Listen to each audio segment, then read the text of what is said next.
ඔබ දැන හිටියාද අද වෙනට ලෝකයේ තියෙන ඉතාමත් ජනප්‍රිය සෞඛ්‍ය රහසක් වන ඕමෙට් ෆාස්ටේ. එහෙම නැත්නම් දවසකට එක ආහාර වේලක් පමණක් ලබා ගැනීම. මීට අවුරුදු 2600කට පමණ පෙර අපේ බුදුරජාණන් වහන්සේ විසින් දේශනා කරපු බව. ඉතින් අද අපි එපික් සාගා AI තුලින් කතා කරන්න බලාපොරොත්තු වෙනා බුදුන් වහන්සේ වදාළ ඒකාසන භෝජනය සහ එහි තියෙන විද්‍යාත්මක මෙන්ම ආධ්‍යාත්මික වටිනාකම ගැන. ඒකාසන භෝජනය කියන්නේ සරලවම දිනකට එක අසුනක හිඳ එක වේලක් පමණක් ලබා ගැනීම. එක්වරක් අසුන්ගෙන ආහාර ලබාගෙන අවසන් වී ඉන් නැගිට ගිය පසු නැවත එදිනට ප්‍රධාන ආහාරයක් ලබාගන්නේ නැහැ.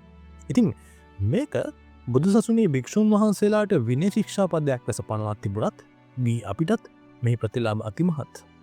බුදුරජාණන් වහන්සේ කිටාගිරි සූත්‍රයේ දේශනා කරනවා මහණෙනි මම ඒකාසන භෝජනය වළඳමි.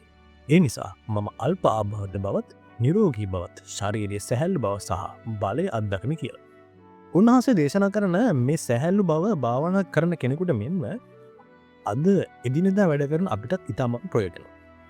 ඒ වගේම මානසික ඒකාග්‍රතාවය ඇති කරගන්නත් මේකෙන් ලොකු පිටුවහලක් වෙනවා. ඔබ ආහාර නොගෙන සිටින විට ශරීරය තුළ ඔටෝෆජි නමින් ක්‍රියාවලියක් සිද්ධ වෙනවා. මෙහිදී ඔබේ සෛල තුළ ඇති අනවශ්‍ය රෝගී සෛල කොටස් ශරීරයේ විසින්ම පිරිසිදු කරනවා.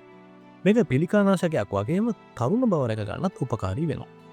ඒ වගේම රුධිරයේ තියෙන ඉන්සියුලින් මට්ටම් පාලනය කරමින් දියවැඩියා වැනි රෝගවලින් ඔබව ආරක්ෂා කරනවා. ඔබත් මෙම ක්‍රමය අත්හදා බලන්න කැමති නම් එකවරම දිනකට එක ආහාර වේලක් ගන්න යන්න එපා. මුලින්ම රාත්‍රී ආහාරය නතර කරන්න. ඒ කියන්නේ විකාල භෝජනයට තිත තබන්න.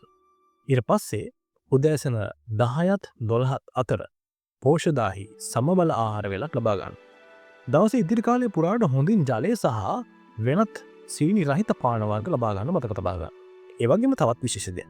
ඔබ යම් කිසි රෝගාබාධයකින් පෙළෙනවා නම් මේ ආරම්භ කිරීමට පෙර ඔබේ වෛද්‍යවරයාගේ උපදෙස් ලබා ගැනීම අත්‍යවශ්‍යයි. ඉතින් අපේ පැරණන්ගේ නිරෝගී භවයේ රහස උනේ මෙන්න මේ බුද්ධෝපදේශය. මේ වගේ වටිනා තොරතුරු දැනගන්න එපික් සාගා AI අපේ YouTube channel එක subscribe කරලා මේ වීඩියෝ එක ඔබේ මිතුරන් අතරත් බෙදා ගන්න. තවත් වීඩියෝකින් අපි හමු වෙමු. ඔබ සැමට තෙරුවන් සරණයි.